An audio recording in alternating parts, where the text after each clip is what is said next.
Hello বন্ধুরা, আজ আমি নিয়ে চলে এসেছি মহাসপ্তমীর নিউ ব্লগ।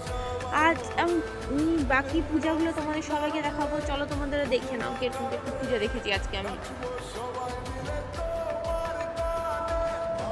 এখন আমি এসেছি তরুণ সমিতির পূজা দেখতে। এখানে থিমটা অনেক ভালো দিয়েছে। এখানে থিম দিয়েছে আমরা খাবার যেগুলো অপচয় করে এগুলো অন্য কারোরও লাভ হতে পারে। এখন আমি যাচ্ছি দিশাইলিতে।